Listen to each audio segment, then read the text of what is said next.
রসম হিসাবে ওই রকম রসমের ইসলাম আর মুখের ইসলাম দিয়া কবরের ময়দানে বাঁচা যাবে না। জোরে বলেন ঠিক না বেঠিক? টেনে হুনলে গুনাহ হইব। জোরে বলেন ঠিক না বেঠিক? আমার ভাইয়ারা, আমার বন্ধুগণ, এজন্য পুরাপুরি ইসলাম মানতে হইব। ওই যে দেখেন আমরা এমন আলসি হইছে, এ ভাই আপনার আমার বাবা যারা ছিল, চাচা যারা ছিল, দাদা যারা ছিল, ওরা ফজরের নামাজ পড়ে গিয়ে হাল ধরছে, গরুর হাল। মাতালানকে চাচা, আপনি তো ওই বয়সের মানুষটাই, কথা কহেন ঠিক না বেরি? আল বাইছে 10টা 11টা পর্যন্ত, তো এখন বর্তমানে 10টা 11টা পর্যন্ত আপনি হাইটা দেখেন যে ফজরের নামাজের পর থেকে কতটুকু যাইতে পারেন, এই পর্যন্ত হাঁটছে, কথা কইন না? এরপরে বাজারে গেছে হাইটা। আর আমরা এমন বাবু হইছি, এমন আরাম প্রিয় হইছি, ঘরতে বাইরে খালি ফাঁস বাসায় আমি কই ফাঁস বাসাইছু না, কয় দেই একটা গাড়ি গুড়ি আয়েনি, কথা কন্যাকে জোরা বলেন ঠিক না ঠিক? সেই বাপদাও সবার মধ্যে লই আয় বসছে। এতটুকু রাস্তা আসতে পারছেন, ওখান সামনে 5-7-8 জায়গা থইয়া পিছে বইয়ে বসতে, খুব আরাম। এই পিছে বইছেন কারা, আর দাঁড়াই আছেন কারা? ও মা কি সুন্দর কাটার ধরছে, ওটি বাতর বানছে, ওইটা ক্ষেতের বাতর বানছে যাতে পানি বাইরিয়া না যায়। এই বাবার নিয়ম না।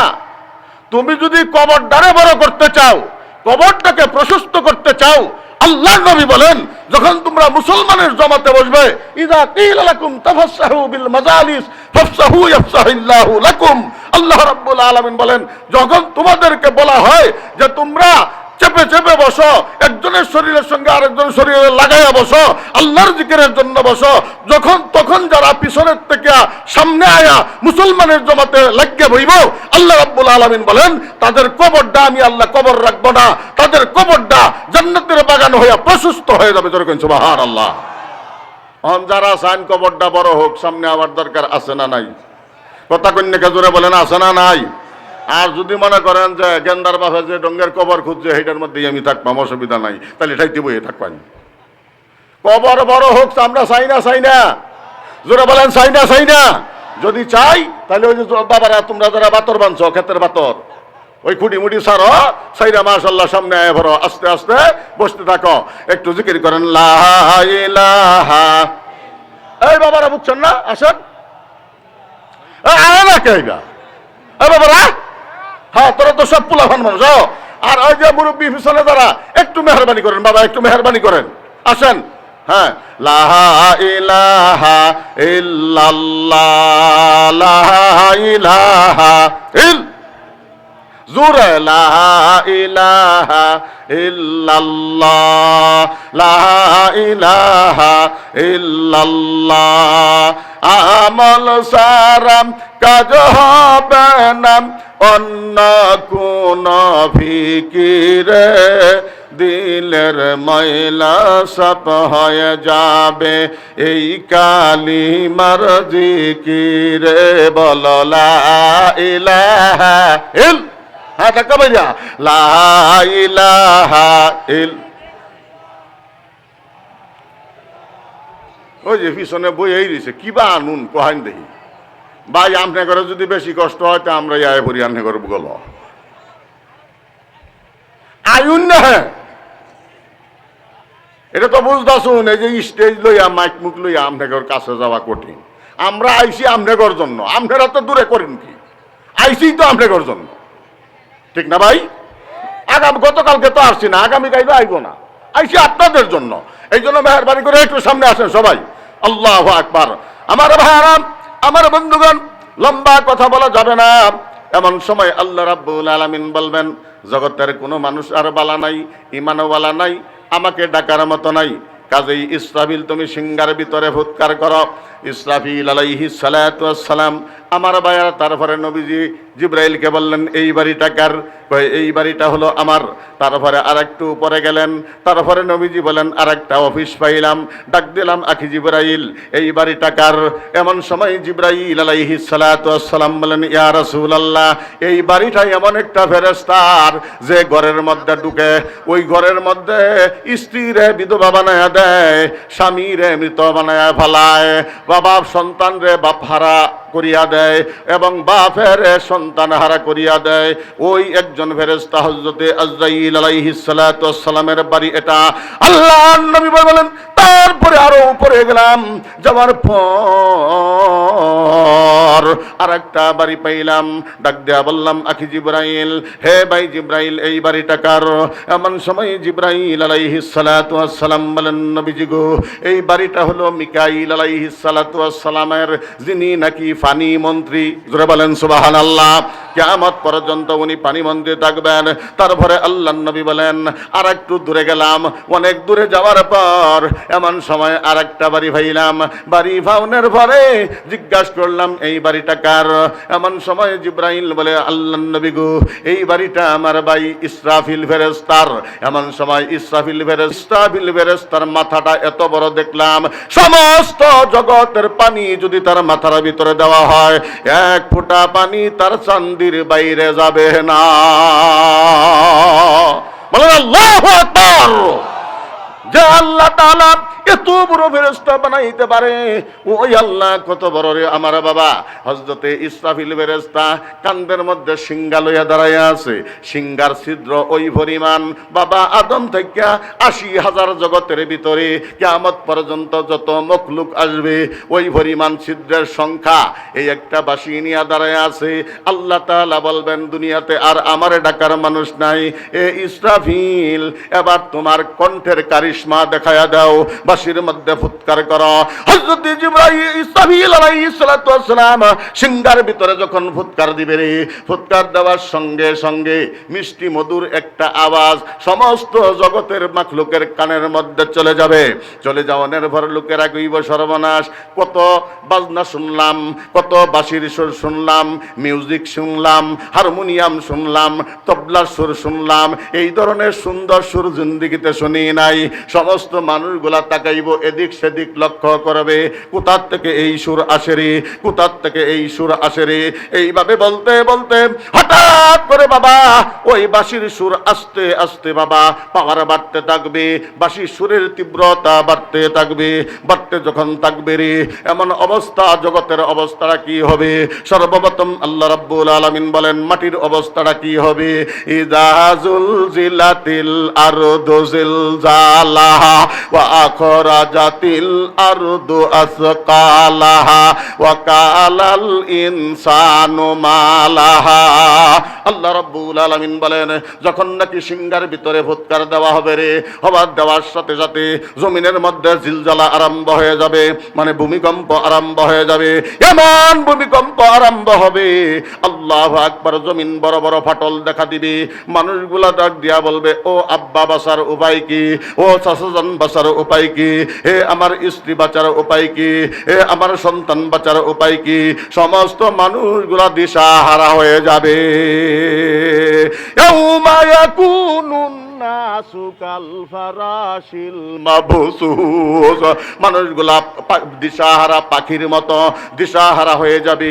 এখানেই শেষ নয়, আল্লাহ বলেন জমিনের অবস্থা তো এই হইল, তারপরে পাহাড়ের অবস্থা কি হবে? আল্লাহ বলেন ওয়াতাকুনুল জিবালু কাল ইহনিল মানফুস, পাহাড়গুলা তোলার মতো উঠতে থাকবে, তোলা হয়ে যাবে, তোলা হয়ে যাবে, রুয়ার মতো উঠতে থাকবে। তারপরে আসেন আল্লাহ রাব্বুল আলামিন বলেন, হে দুনিয়ার মানুষেরা, ওই ভয়াবহ ঘটনার মধ্যে আসমানের অবস্থা কি হবে? আল্লাহ বলেন, ইজাস সামাউন ফাতারাত ওয়া ইদাল কাওয়াকিবুন তাসারাত ওয়া ইদাল বিহারু ফুজ্জিরাত। আল্লাহু আকবার। আসমানগুলো বিদীর্ণ হয়ে যাবে, ভেঙ্গে চুরে খান খান হয়ে যাবে। ও বন্ধু তারকারাজি, এগুলি সব আলু হারায়া ফেলবে। এখানেই শেষ নয়, বিহারু ফুজ্জিরাত, সাগরের পানিগুলা বাবা এই অবস্থায় আল্লাহু আকবার উপর দিয়া টান দিয়া উঠে যাবে। এখানেই শেষ নয় রে বাবা। তারপরে আল্লাহ রাব্বুল আলামিন বলেন, এ দুনিয়ার মানুষেরা, চন্দ্র সূর্য গ্রহ নক্ষত্রের কি হবে? আল্লাহ বলেন, ফাইদা বারিকাল বাসারু ওয়া কাসাফাল কামার ওয়া জুমিআশ শামসু ওয়াল কামার ইয়াকুলুল ইনসানু ইয়াউমা ইযিন আইনাল মাফার। আল্লাহু আকবার বলেন। আল্লাহ রাব্বুল আলামিন বলেন, যে চন্দ্র সূর্য গ্রহ নক্ষত্র তারকারাজি, এগুলা সব রাস্তা হারায়া ফেলবে, একটার সঙ্গে আর একটা ধাক্কা খাবে, ধাক্কা খায়া বাঙ্গা চুইরা পড়তে থাকবে। মানুষগুলা বলতে থাকবে ইয়াকুলুল ইনসানু আইনাল মাফার, আজকে কই ফলাইবা, আজকে যাওনের আর জায়গা নাই। এই হইল চন্দ্র সূর্যের অবস্থা। তারপরে আল্লাহ বলেন আসমানের অবস্থা কি হবে? ইয়াউমানা তুবিস-সামা কাতাইয়িস সিজিল্লিল কুতুব, কিতাবের ভাতার মতো একটার উপরে আরেকটা ভরতে থাকবে। কিতাবের ভাতা তো এইরকম বাবা হালকা, কিন্তু আসমান হালকা না। আর এক একটা আসমান 500 বৎসরের রাস্তা। প্রথম আসমানটা আমার আল্লাহ বানাইছে বাবা স্বচ্ছ পানির দ্বারা। 2 নম্বর আল্লাহ তাআলা বানাইছেন ইয়াকুত পাথর দ্বারা। 7 নম্বর আসমানটা আল্লাহ তাআলা বানাইছে নূরের পাথর দ্বারা। এই পাথর দ্বারা বানানো মজবুত পাথর আসমানগুলা একটার উপরে আরেকটা পড়ে যাবে। তারপরে মানুষের অবস্থা কি হবে? আল্লাহ রাব্বুল আলামিন বলেন ইয়া আইয়ুহান নাসু তাকু রাব্বাকুমুল্লাযী, ইয়া আইয়ুহান নাসু তাকু রাব্বাকুম ইন্না যালযালাতাস সাআতি শাইউন আযীম ইয়াওমা তারাউনাহা তাযহালু কুল্লু মুরদিআতিন আম্মা আরদাআত ওয়া তাদাউ কুল্লু যাতি হামলিন হামলাহা ওয়া তারান নাসা সুকারা ওয়া মা হুম বিসুকারা ওয়ালাকিন্না আযাবাল্লাহি শাদীদ। বলেন আল্লাহু আকবার। আল্লাহ বলেন মানুষেরা তোমরা তোমাদের রবকে ভয় করো। কেন ভয় করো? কাগজ মহা একটা ঘটনা ঘটবো। ওই মহা ঘটনা যখন ঘটবে তখন তোমরা দেখতে পারবে ইয়াউমা তারাউনাহা তাযহালু কুল্লু মুরদিআতিন আম্মা আরদাআত ওয়া তাদাউ কুল্লু যাতি হামলিন হামলাহা। দুধ দেওয়ালা মা তার বাচ্চাকে বলে ফেলে দিবে, মনে থাকবে না। এরপরে সন্তান সম্ভব মা সময় নির্দিষ্ট হওয়ার পূর্বেই বাচ্চা প্রসব হয়ে যাবে, টের পাবে না। বন্ধু এখানেই শেষ নয়। আল্লাহ বলেন সুকারা, তারা মাতাল হয়ে যাবে। ওমা হুম বিসুকারা, আসলে তারা মাতাল হবে না। ওয়ালাকিন্না আযাবাল্লাহি শাদীদ, আল্লাহ তাআলার ভয়াবহ আযাবের কারণে তাদের এই অবস্থা হবে। পুকুরের পানি যাবে খালের ভিতরে, খালির পানি যাবে নদীর ভিতরে, নদীর পানি যাবে সাগরের ভিতরে। বড় বড় ফাটল দেখা দিবে। মানুষগুলা ঘরে বাড়ি সাইরা সবকিছু জমিনের ভিতরে চলে আসবে। এর মধ্যে অবস্থা কি হবে? আল্লাহ বলেন কুল্লু মান আলাইহা ফান ওয়া ইয়াবকা ওয়াজহু রাব্বিকা যুল জালালি ওয়াল ইকরাম। এক পর্যায়ে সব ক্ষয় ধ্বংস হয়ে যাবে, একমাত্র তোমাদের সম্মানিত রব থাকবে। জোরে কইন সুবহানাল্লাহ। তাহলে আমার ভাই, এই যে কিছুক্ষণ আগে আমাদের কাছে যারা দোয়া চায় গেল বিএনপির ভাইয়েরা, এক সময় কিন্তু আমরা উনাদের সঙ্গেই ছিলাম। মাতালানকে মুগ্ধা কথা কয়, ঠিক না বে ঠিক? এক সময় উনাদের সঙ্গেই ছিলাম। আল্লাহু আকবার। একসঙ্গে একটা 51ভুক্ত পরিবার বেশি দিন থাকে না। একবার আর হুলা ফাঁসটা বিয়া শাদি করাইছে, এখন তেমন বনাবনি ভাই, বনাবনি নাই, বান্নার মধ্যেও সমস্যা হয়। কথা বলেন ঠিক না বে ঠিক? বা এরকম এক বউ এরানবার গেলে আর একটা যায় না, বিভিন্ন কারণে পরে পৃথক করে দেয়। কথা কই না কে? আল্লাহু আকবার। এক সময় আমরা তারার লগে আসলাম, এখন দেখা যায় না তারার লগে থাকলে আর চলতেছে না, এখন আমরা পৃথক হয়ে গেছি। আমরা পৃথক হয়ে গেছি। আল্লাহু আকবার। পৃথক হইছি কেন? শান্তি বজায় রাখার জন্য। এই কথা কন্যাকে জোরে বলেন ঠিক না ঠিক? শান্তি বজায় রাখার জন্য। আল্লাহু আকবার।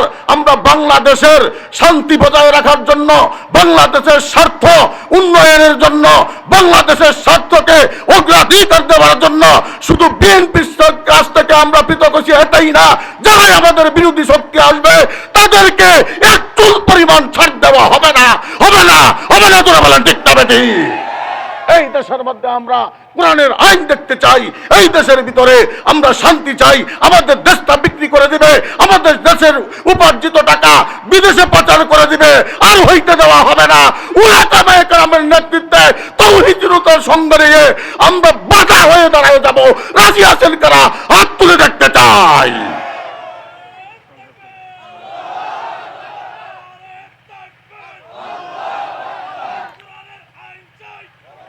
সৎ লোকের শাসন চাই। আলহামদুলিল্লাহ মাশাআল্লাহ আমাদের হাত পাকা মার্কার যিনি পীর সাহ হুজুরের একমাত্র মনোনীত প্রার্থী ময়মনসিংহ 2 ফুলপুর তারাকান্দার আল্লামা আলহাজ মাওলানা গুলাম মাওলা ভুইয়া সাহেব আমারই ভাই, উনি আসছেন আপনাদের সামনে দোয়া চাইবেন এবং এই পরিস্থিতি নিয়ে সামান্য আলোকপাত করবেন। ধৈর্যের সঙ্গে শুনবো, পিছনে উলামায়ে কেরাম যেনারা ওনারা কথা বলবেন, আমরা উলামায়ে কেরামের কথা অনুযায়ী মৃত্যুর প্রস্তুতি গ্রহণ করব, কারণ কবর জায়গা ভালো না। জোরে বলেন ঠিক না বেঠিক? আল্লাহ আমাদেরকে তৌফিক দান করুন, আমিন। ওমা আলাইনা ইল্লাল বালাগ। আসসালামু আলাইকুম ওয়া রাহমাতুল্লাহি ওয়া বারাকাতুহু।